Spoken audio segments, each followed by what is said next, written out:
እንኳን ደህና መጣችሁ። ዛሬ የምንመረመረው አንድ በጣም አስፈላጊ ነገር ነው። አዎ፣ ምንድን ነው እሱ?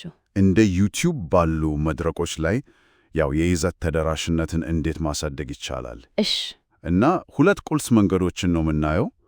አንደኛው የኢንተርኔት ወቅታዊ አዝማሚያዎችን መጠቀም ነው፣ ትሬንድስ የምንላቸውን። አዎ፣ ትሬንድስ። ሁለተኛው ደግሞ ተደጋጋሚ ባህላዊ ክስተቶች ቴንት ፖልዝ የሚባሉትን መጠቀም። በጣም አስደሳች ርዕስ ነው። የመረጃ ምንጮቻችንስ ምን ይላሉ? ምንጮቻችን ይዘትን በዘዴ ስለመፍጠር ነው የሚያወሩት።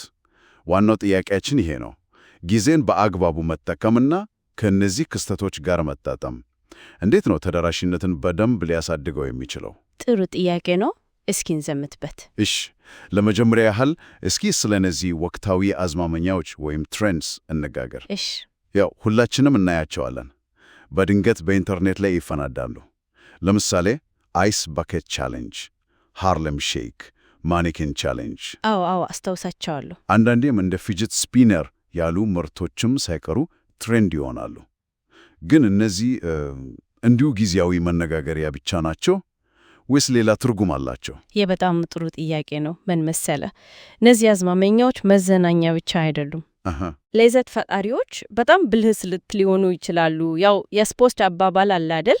ኳሱ አሁን ወዳለችበት ሳይሆን ወደምትሄድበት ሩጥ የሚለው ልክ ነው። የአይስ ባኬት ቻሌንጅን ብንወስድ ዓላማው መጀመሪያ ለኤኤልኤስ በሽታ ግንዛቤ መፍጠር ነበር። ግን ከዛ አልፏል። $115 ሚሊዮን ለምርምር ተሰበሰበ። ሳይንቲስቶች ደግሞ ከበሽታው ጋር የተያያዘ አዲስ ጂን አገኙ። ዋው! ይህ ትልቅ ነገር ነው በጣም። ስለዚህ አዝማሚያን መከተል የእይታ ቁጥር ማሳደጊያ ብቻ አይደለም፣ ትልቅ የማህበረሰብ ማሰባሰቢያ፣ ከፍ ያለ ዓላማው ማሳኪያም ሊሆን ይችላል። ገብቶኛል።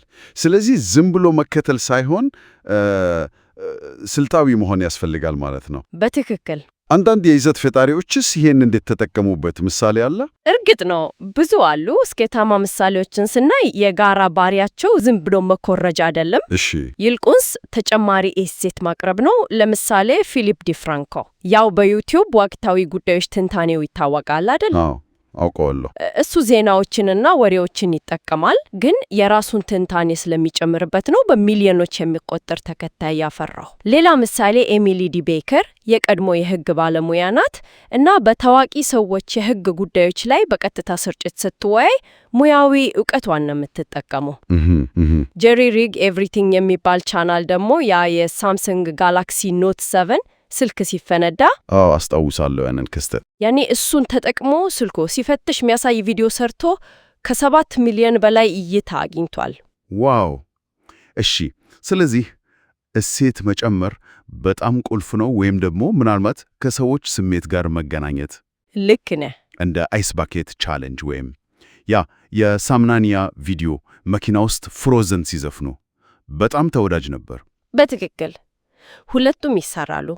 ወይ ልዩ የሆነ መረጃ ወይም ትንታኔ መስጠት፣ እንደ ሾን የኬሲ ኔስታት መሳሪያዎች ዝርዝር የሰጠው እንደዛ፣ ወይም ደግሞ ከሰዎች ስሜት ጋር መገናኘት እንደ ሳምናኒያ ወይም ቡሌት ፕሩፍ ኮፊ ትሬንድ ሲሆን የምግብ አዘገጃጀት ቻናሎች ያደረጉት። ግን በሁለቱም ሁኔታዎች በጣም ወሳኙ ነገር ፍጥነት ነው። ፍጥነት። አዝማሚያዎች በፍጥነት ነው የሚጠፉት። ስለዚህ ምን መሰለ፣ ማዕበሉ ከመጥፋቱ በፊት መፍጠን ያስፈልጋል። እሺ። እና እነዚህን አዝማሚያዎች ለማግኘት የት መከታተል ይቻላል? ብዙ መንገዶች አሉ። youtube.com ትሬንዲንግ አለ፣ በስፌድ፣ ጉግል ትሬንድስ፣ በሱሞ፣ ሬዲት። እነዚህን መከታተል በጣም ይጠቅማል። ጥሩ ነው። ይህ እንግዲህ ስለ ትሬንድስ ነው፣ በፍጥነት ስለሚመጡና ስለሚጠፉት። ግን ደግሞ አስቀድመን ልንዘጋጅባቸው ምንችላቸው ክስተቶችስ አሉ? አሉ።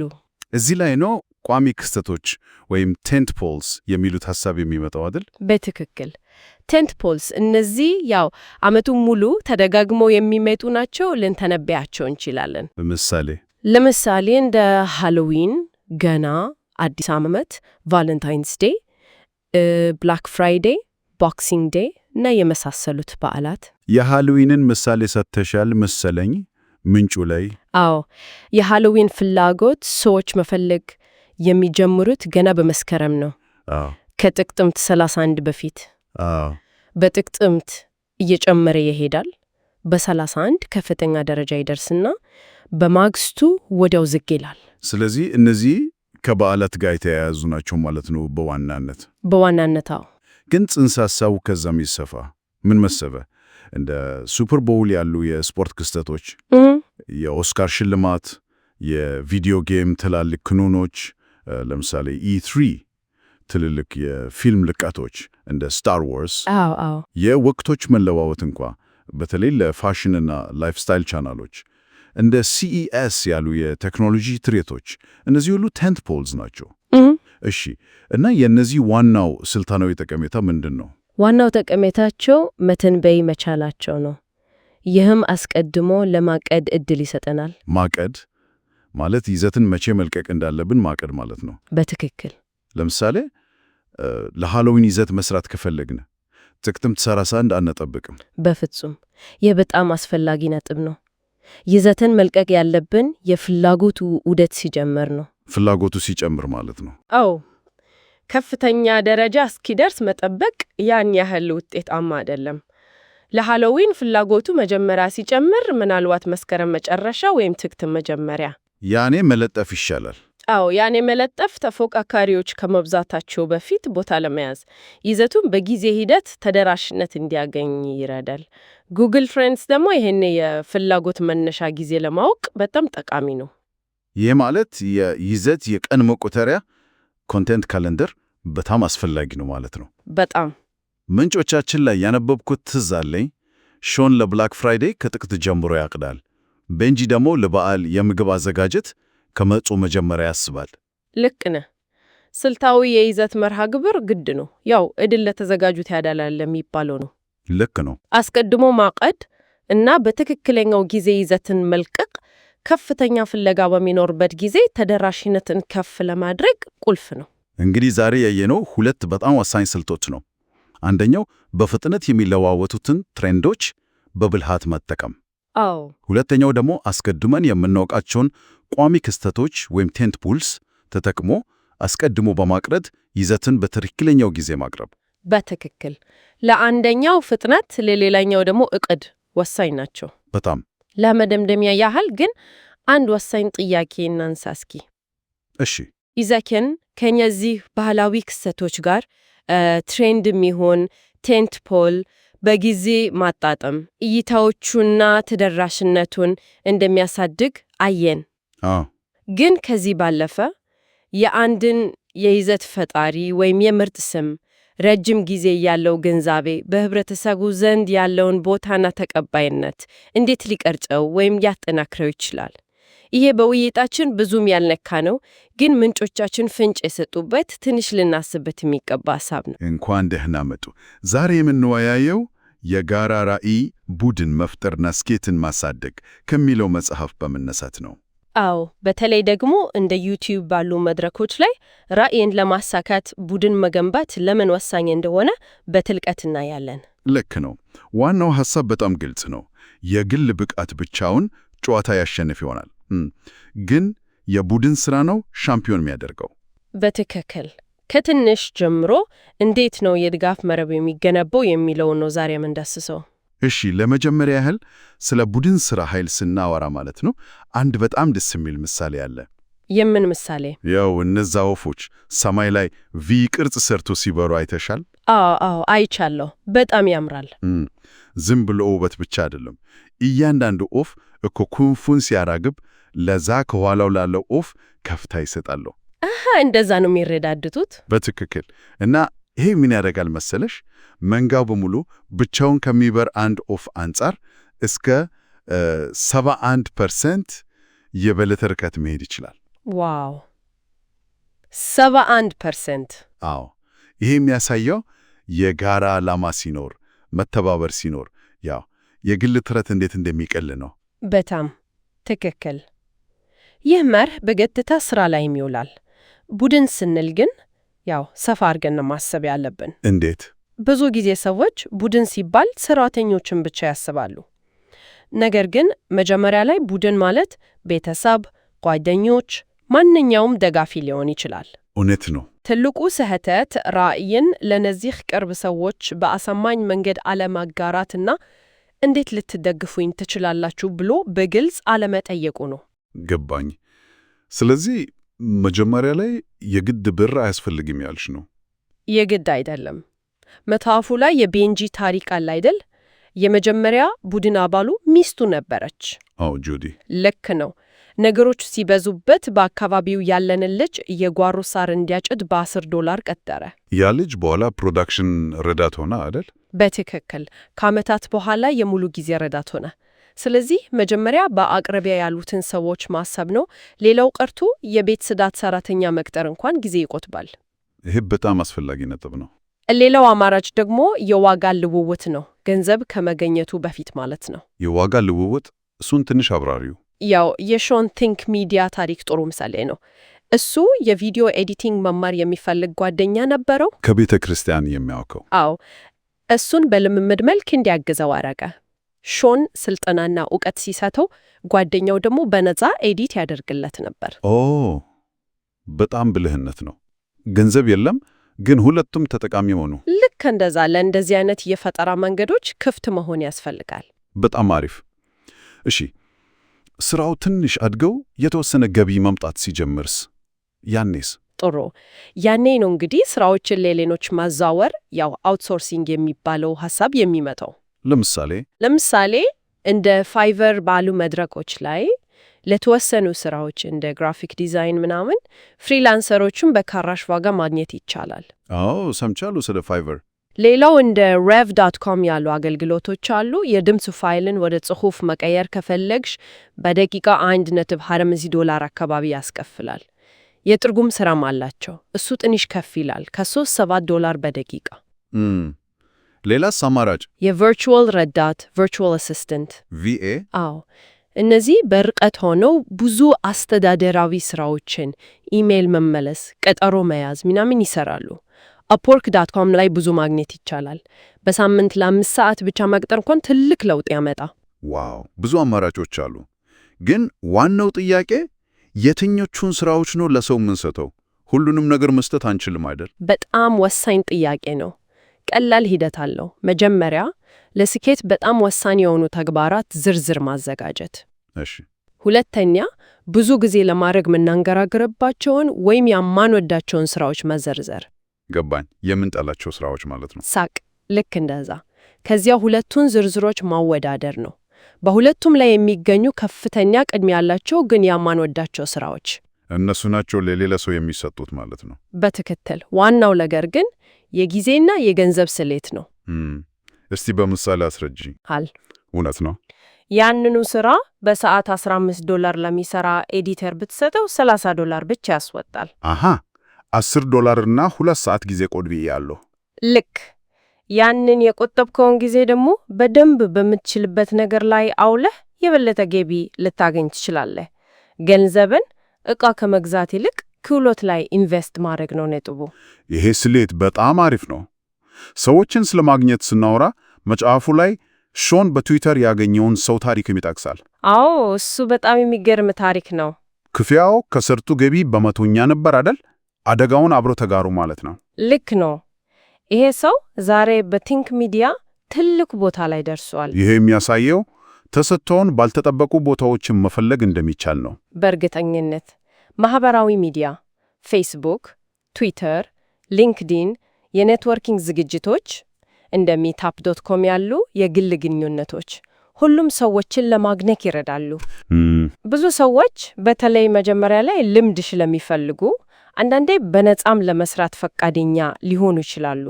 ዋናው ነገር እድሎችን በንቃት መፈለግ ነው። እሺ፣ ከሥራ አስፈጻሚው ቡድን በተጨማሪ መጽሐፉ ስለ የአሸናፊዎች ስብስብ ይናገራል። ይሄ ምንድን ነው ደግሞ? እሱ ደግሞ ከምርጥ ቡድኑ ውጭ ያለ ነገር ነው። ማለትም አብረታች ጓደኞች፣ መካሪዎች፣ አራያ የሆኑ ሰዎች ስብስብ ማለት ነው። እንደ ድጋፍ ሰጪ ቡድን ማለት ነው። በትክክል። ጂም ሮን ያለው ነገር አለ አይደል? እኛ አብዛኛውን ጊዜያችንን የምናሳልፋቸው የ5 ሰዎች አማካይ ነን። አዎ ሰምቼዋለሁ። ስኬታማ ሰዎች ራሳቸውን በብልህና በሚገፋፏቸው ሰዎች ይከብባሉ። ከነዚህ ሰዎች የምንማርባቸው 3 ዋና መንገዶች አሉ ይላል መጽሐፉ። እነሱም አንደኛ ከመረጃ ምንጮች፣ መጽሐፍት፣ ቪዲዮዎች፣ እንደዚህ አይነት ውይይቶች። ሁለተኛ ጉባኤዎችና ዝግጅቶች ላይ በመገኘት እዛ ሰው ትተዋወቂያለሽ፣ ትማሪያለሽ። ሶስተኛ ደግሞ የግል ስልጠና ኮቺንግ ማግኘት። ያው መጽሐፍ ቅዱስ ላይ ብረት ብረትን እንደሚስል ሰውም ባልንጀራውን ይስላል እንደሚለው ነው። የሚያሳድጉን ሰዎች ያስፈልጉናል። ስለዚህ ይሄ ጉዞ የግል ግንኙነቶችን ከመጠቀም ጀምሮ ስራዎችን በስትራቴጂ ለሌሎች እስከ መስጠት ከዚያም አልፎ ደግሞ ሰፊ የሆነ የአበረታችና የመካሪዎች መረብ እስከ መገንባት ድረስ የሚዘልቅ ሂደት ነው። በጣም ትክክል። ሁሉንም ነገር ብቻዬን እሰራለሁ ከማለት ይልቅ የተለያዩ ክህሎቶችና ድጋፎችን ማቀናጀትና ውጤታማ የሚያደርገው ዋናው መልእክት እንግዲህ በማንኛውም መልኩ ይሁን ቡድን መገንባት ራዕይን ለማስፋትና በተለይ እንደ ኦንላይን ይዘት ፈጠራ ባሉ ፈታኝ መስኮች ስኬታማ ለመሆን የግድ አስፈላጊ መሆኑ ነው። ልክ ነህ። ከቅርብ ሰዎች ጀምሮ በፈጠራ ድጋፍን በመፈለግ የሚገነባ ነገር ነው። በጣም ጠቃሚ ሐሳቦች ናቸው። ግን አንድ ጥያቄ አሁንም በአእምሮ ይመላለሳል። እሺ፣ ምንድን ነው? ያው ሰዎችን ሰብስበን ሥራ እንዲሰሩ ከማድረግ ባለፈ ሁሉም አባላት እነዛ በቪ ቅርስ እንደሚበሩት ወፎች አይነት የጋራ መነሳሳትና የባለቤትነት ስሜት እንዲሰማቸው ማድረግ እንዴት ይቻላል? ያ እውነተኛ የቡድን መንፈስ፣ የትብብር ጉልበት በተጨባጭ ምን ይመስላል? ይሄ በጣም ጥሩ ጥያቄ ነው። ምናልባት ይህንን አድማጮች እንዲያስቡበት ብንተውስ በተግባር በራሳቸው ሁኔታ እንዴት ሊተረጎሙት ይችላሉ? በጣም ጥሩ ሐሳብ። እንግዲህ ለዛሬ የነበረን ውይይት ይህን ይመስል ነበር። በዩቲዩብ ሰፊ ዓለም ውስጥ እውነት ለመናገር ጎልቶ መውጣት በጣም ከባድ የሆነ መጥቷል መሰለኝ ያበል። አዎ፣ በጣም ብዙ ሰው አለ። ዛሬ ልዩነትን አድምቅ የተለየ አስብ ከሚለው መጽሐፍ አንድ ምዕራፍ ይዘን እስኪ በጥልቀት እንወያይበት። እሺ። ዋናው ጥያቄያችን በዩቲዩብ ላይ እንዴት ነው የራስን ልዩ መንገድ መፍጠር የሚቻለው እና ለምንስ ወሳኝ ሆነ? በጣም ትክክለኛ ጥያቄ ነው። ዋናው መልእክት እኮ ያው ብዙዎች የሚከተሉትን መንገድ ዝም ብሎ ከመከተል ይልቅ የራስን አሻራ መፍጠር እንዴት የበለጠ ውጤታማ እንደሚያደርግ ነው። የኬሲ ናይስታት አባባል እዚህ ላይ በጣም ልክ ነው። ሁሉም ሰው የሚያደርገውን የሰራ ከሆነ ይላል ምናልባት የተሳሳተ መንገድ ላይ ነህ ነው የሚለው ኬሲ ናይስታት። አዎ፣ እሱ በጣም ጥሩ ምሳሌ ነው። የዕለቱ ተአተ ቪሎግ አሰራርን ሙሉ በሙሉ ነው ያቀየረው። ሙሉ በሙሉ በወቅቱ ብዙዎች ዝቅተኛ ጥራት ባላቸው ካሜራዎች ሲጠቀሙ፣ እሱ ግን ከፍተኛ ጥራት ያላቸውን መሳሪያዎች፣ ሲኔማቲክ ቀረጻ እና ልዩ የአርትዖት ክህሎት ተጠቀሙ ነው የወጣው። ልክ ነው። እንዴት ነበር ያን ይህን ያህል ተጽዕኖ የፈጠሩ ብትይ? አዎ፣ ምክንያቱም በወቅቱ የነበረውን የቪሎግ ባህል ነው የጣሰው። ያው ዝርክርክና ያልተስተካከለ ይዘት በለመደው መድረክ ላይ ናይስታት ጥርጥ ያለ ታሪክ፣ ከፍተኛ የምርጥ ጥራት እና በጣም ለየት ያለ የካሜራ አጠቃቀም ይዞ መጣ። ይሄ አካሄዱ ቻናሉ በፍጥነት እንዲያድግ ብቻ ሳይሆን ሌሎች ቪሎገሮችም የሱን ፈለግ እንዲከተሉ አደረገ። ያኔ ያልተለመደ የነበረው አሁንማ የተለመደ ሆኗል። አዎ፣ ይሄ የሚያሳየው ከተለመደው ወጣ ማለት ዘውጉን ራሱ ሊቀይር እንደሚችል ነው። በጣም አስገራሚ ነው። እሺ፣ ከምርት ጥረት ባሻገር እንሄድ እስኪ። ስለ ማንነት ልዩነት እሱ ጋስ ምን ማለት እንችላለን? ጥሩ ነጥብ ነው። ለምሳሌ አንድሩ ኤድዋርድስን እንውሰድ። የቴክኖሎጂ ውጤቶችን የሚገመግም ዩቲዩበር ነው። አዎ፣ አውቀዋለሁ። ግን እሱ ጋር የሚገርመው የቀድሞ ፕሮፌሽናል ተጋዳላይ መሆኑን ከስራው ጋር ማዋሃዱን ነው። ተጋዳላይ እና የቴክኖሎጂ ገምጋሚ። እውነት?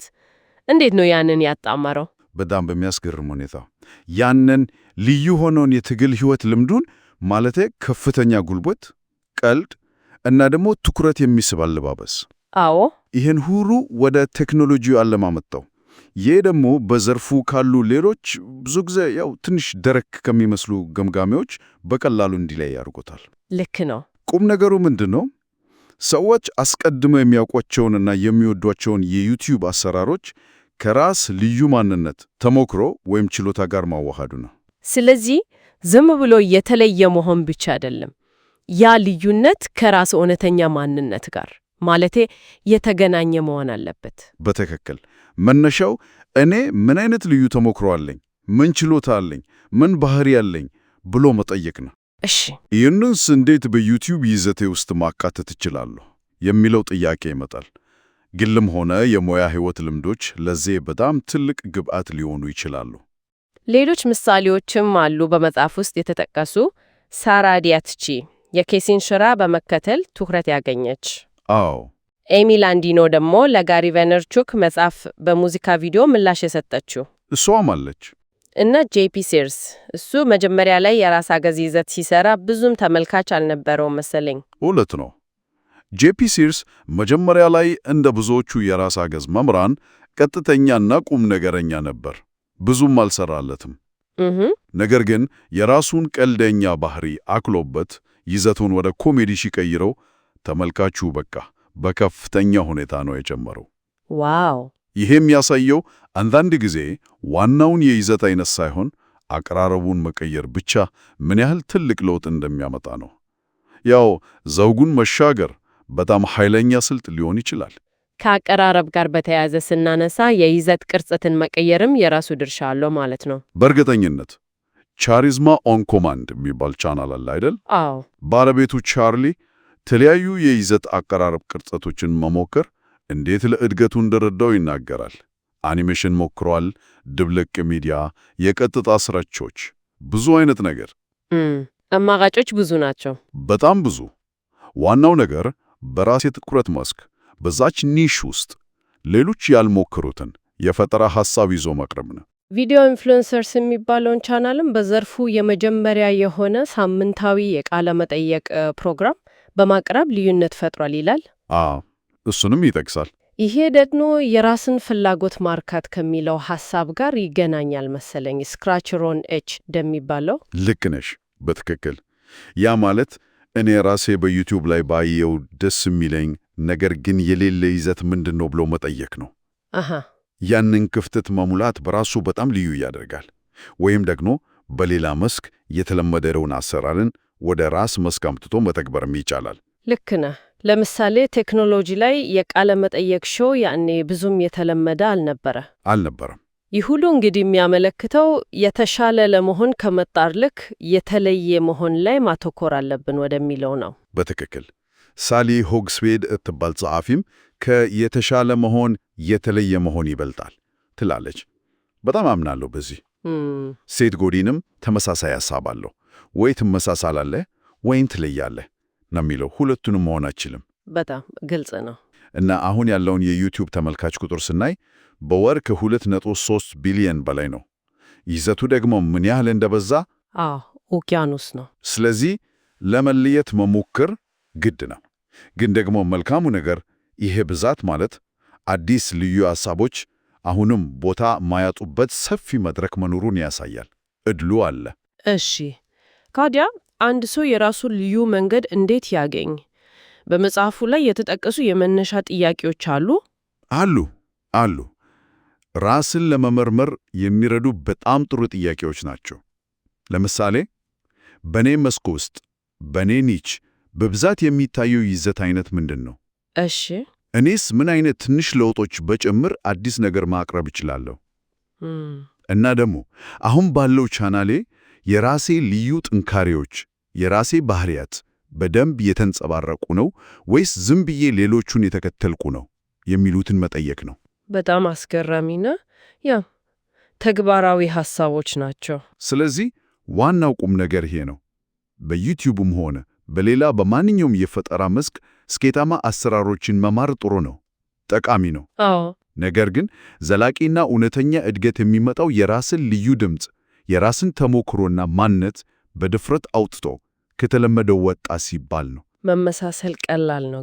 መመሳሰል ቀላል ሊሆን ይችላል፣ ግን መለየት ነው ዋጋ የሚያስገኘው። በጣም እናመሰግናለን። እውነትም ብዙ የሚያሳስብ ነጥብ ነው። ይህን ስንጨርስ ግን አንድ ሐሳብ መጣልኝ። ምንድን ነው? ልዩ ሆኖ ማለት አንድ ጊዜ ተለይቶ መገኘት ብቻ ነው ወይስ በየጊዜው የራስን አቀራረብ እየፈተሹና እያሻሻሉ መሄድን የሚጠይቅ የማያቋርጥ ሂደት ነው? እስኪ በዚህ ላይ ትንሽ እናስብበት። ሰላም። እንግዲህ ዛሬ የዩቲዩብን መድረክ ሁኔታ በጥልቀት እንመለከታለን። ያው በየጊዜው የሚለዋወጥ ነገር ነው። በጣም አሁን ደግሞ አዳዲስ ገጽታዎች፣ አዳዲስ የገቢ ማስገኛ መንገዶች ብቅ ብቅ እያሉ ነው።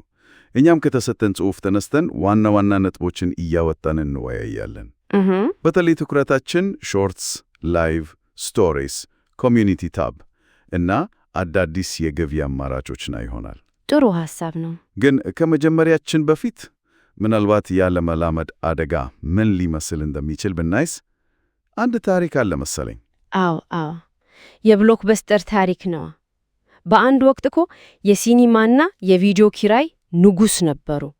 በቃ በዘጠናዎቹ የበላይ ነበሩ። በጣም በሺዎች የሚቆጠሩ መደብሮች ነበሯቸው። አስበው፣ በዓመት ከ800 ሚሊዮን ዶላር በላይ ከቅጣት ብቻ የዘገዩ ፊልሞች ቅጣት ማለት ነው። ከቅጣት ብቻ 800 ሚሊዮን?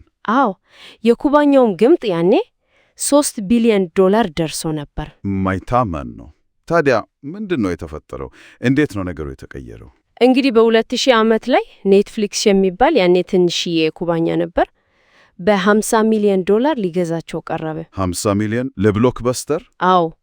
የብሎክበስተር ዋና ስራ አስፈጻሚ ጆን አንቲዮኮ ሐሳቡን እንደ ቀልድ ቆጥሮት ሳቁበት ነው የሚባለው። በቃ የማይሆንም አይነት ነገር። ወይ ጉድ! ትልቅ ስህተት ሰሩ ማለት ነው። በጣም ትልቅ።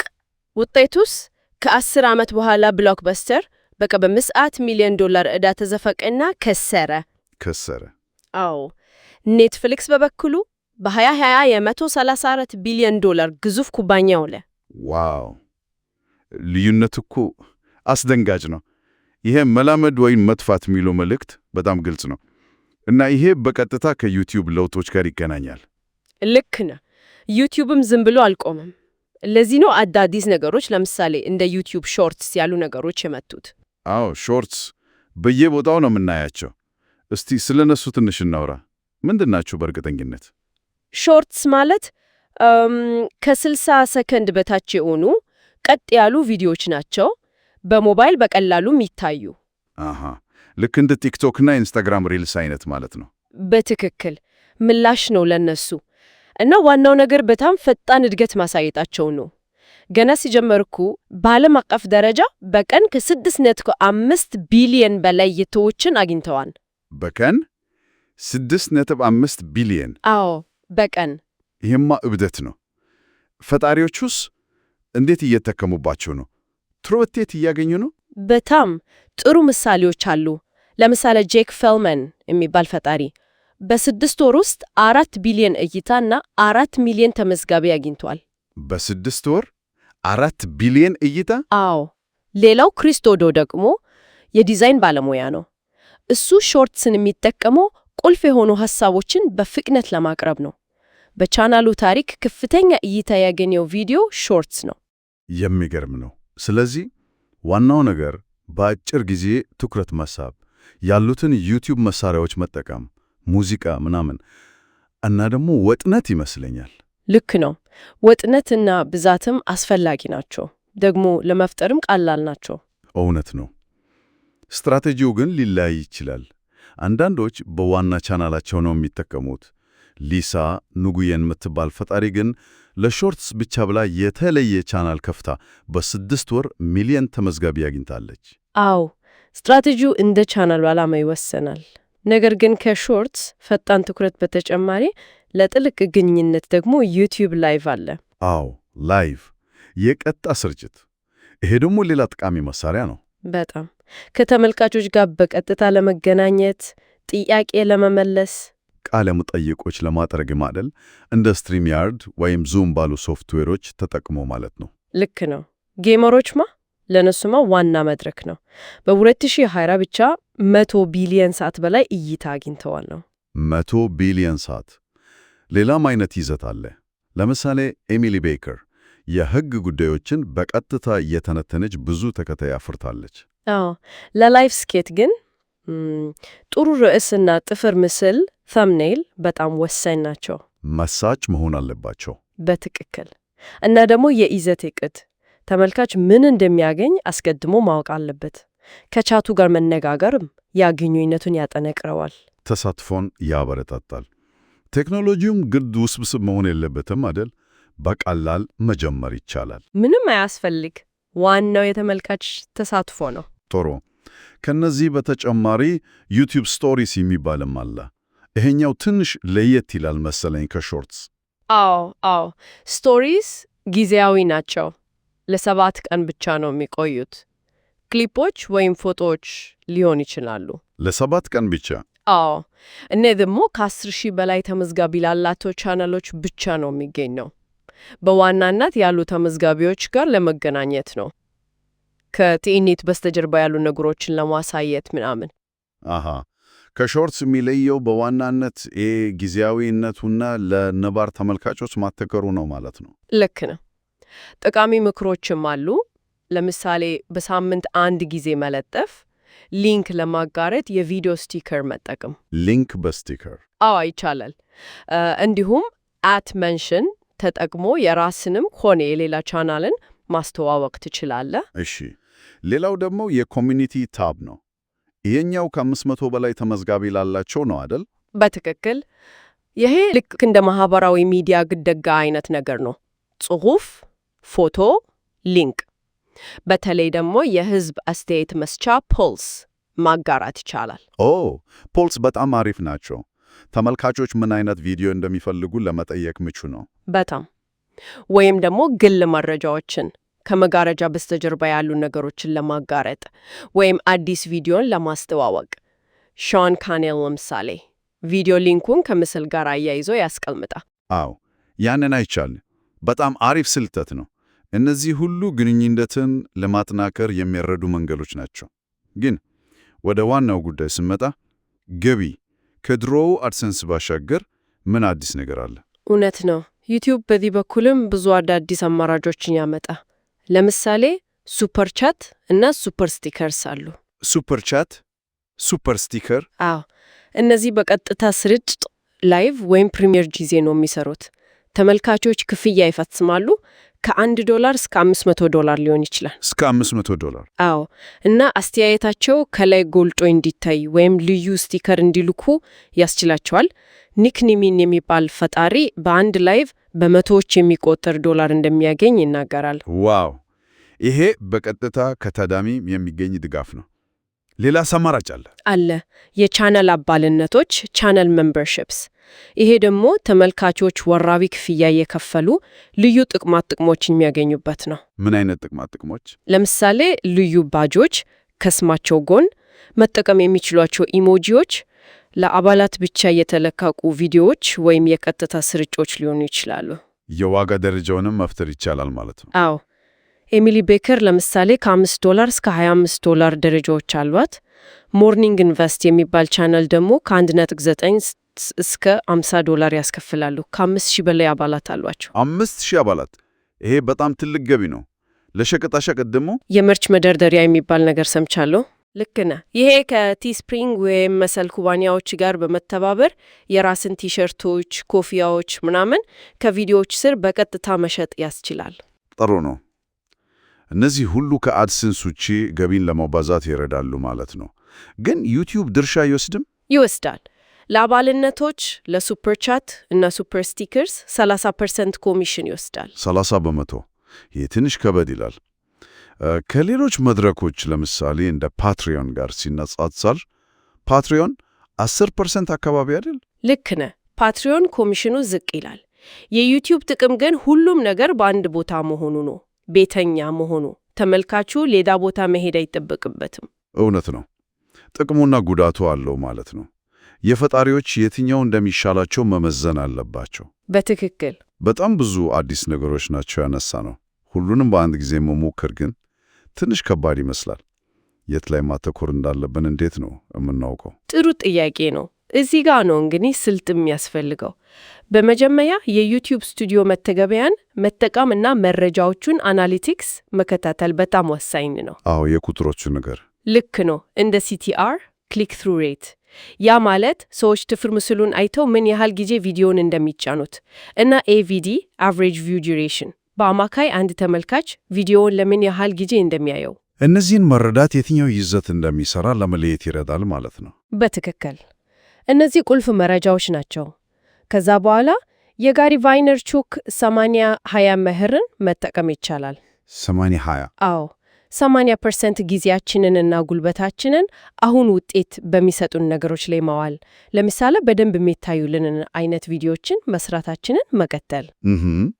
20% ደግሞ አዳዲስ ነገሮችን በመሞከር እና በመማር ላይ ማዋል።